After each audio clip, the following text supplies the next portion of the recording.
Good morning, everybody, and happy Friday. Okay, so today I want to talk about this idea of, and we've talked about it before, but I want to talk about this idea of labeling yourself. Because I hear this all the time when people say things like, I'm very black and white, or I never stick to anything for more than 3 days. And they kind of like make that into their identity, and they're very, very, very hesitant to let go of it. And the thing is that when you continue to say these things, you continue to reinforce these things as a fixed mindset of this is how I am, and there's nothing I could do, or I get stressed very easily, or I'm bad with change, or things like that. And I hear this constantly, like people who are listening and think that I'm talking about them. I'm not. I'm talking about so many people.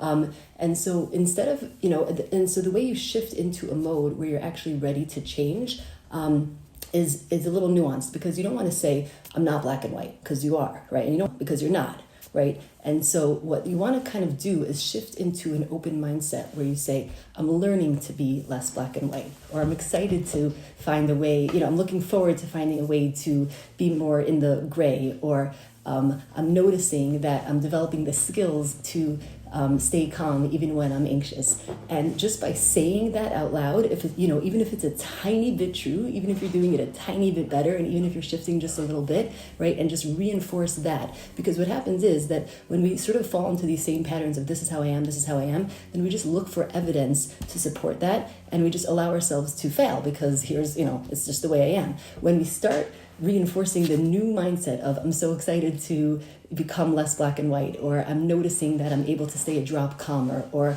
I'm noticing that I'm more flexible in situations that I used to be rigid even a tiny bit, right? Then we start looking for evidence to support that, because we always, right? The brain wants to be right, and so it looks for evidence to support the commentary going on in the head. And so if we take charge of that commentary going on in the head, then we're going to start noticing evidence that reflects that commentary in the head, right? And so, right, and this is how the brain sort of organizes itself so that it can make sense of the world, is that it has a thought, right? And then it looks for evidence to support that thought. And this is true about Judaism, how we think about God, how we think about money, how we think about everything.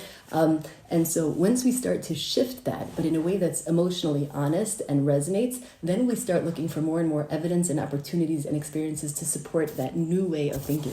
And so one of them is a fixed mindset, which is stuck kind of mindset, and one of them is a growth mindset, which is how real change happens. So figure out 1, 2, 3 things that you tell yourself that actually allows you to look for evidence of stay the same, fail, don't grow, don't change, and see how you can reword it or rechange it so that you can move into a growth mindset and start finding evidence to support that. All right, everybody, I hope this makes sense to you. If you have any questions, please let me know, and have an amazing, amazing weekend. If you'd like to join the Monday group, message me. Every Monday, new people join, and I would love to have you there.